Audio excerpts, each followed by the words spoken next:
What if I told you that the truth about your identity has been deliberately buried? That the pages of history are hiding something?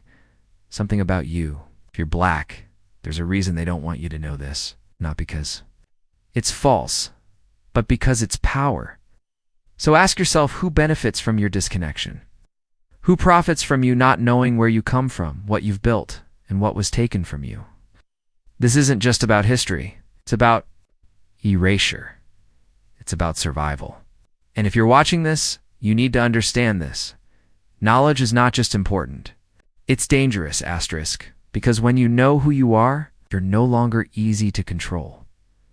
In 1935, Dr. G. Woodson wrote in The Miseducation of the Negro, "If you can control a man's thinking, you do not have to worry about his actions."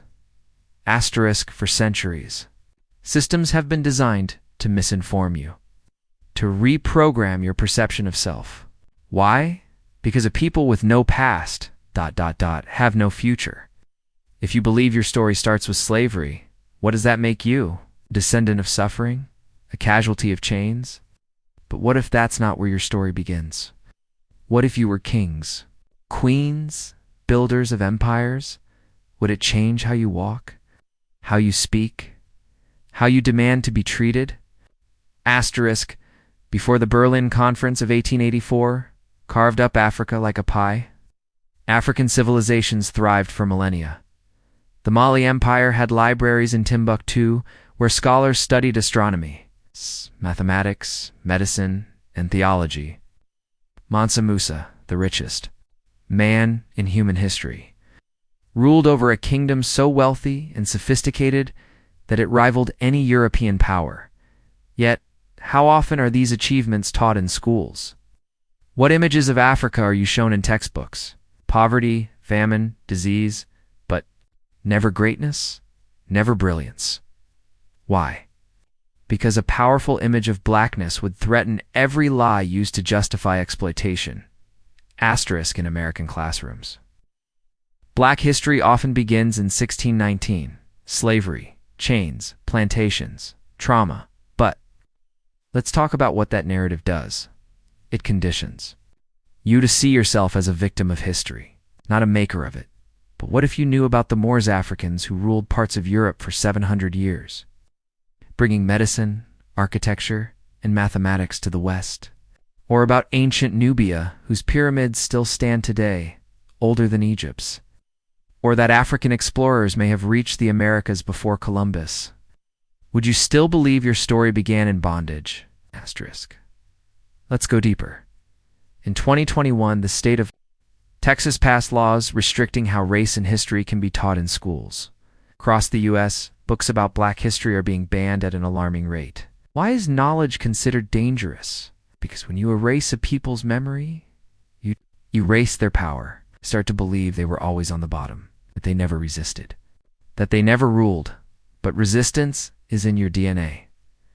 From Nat Turner to Harriet Tubman, from the Haitian Revolution to the Black Panthers, you've always fought back. Turn on your TV. What do you see? Black pain, black crime, black dysfunction. Rarely. Black intellect. Rarely black unity. Rarely black excellence.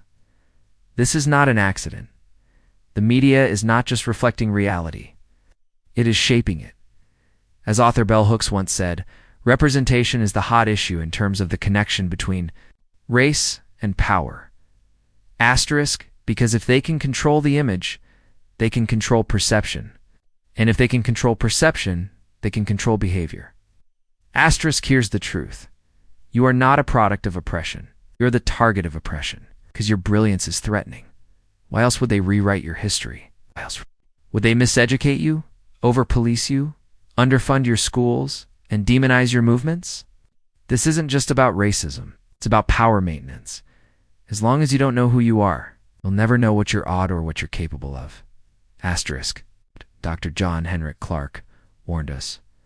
Powerful people will never educate. Powerless people in what they need to overthrow them. Dr. Francis Kress. Welsing spoke of the global system of white supremacy as a psychological weapon.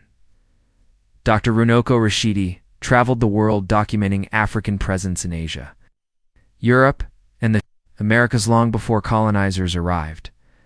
Why are their teachings not mainstream? Because if they were, you might start asking questions, and questions lead to answers, and answers lead to change. Asterisk. Here's what they never told you: that black civilizations shaped the foundation of mathematics, medicine, and philosophy. That black resistance built the framework for civil rights, labor rights, and global justice. That black creativity birthed jazz, hip-hop, soul, gospel, and changed the face of culture forever.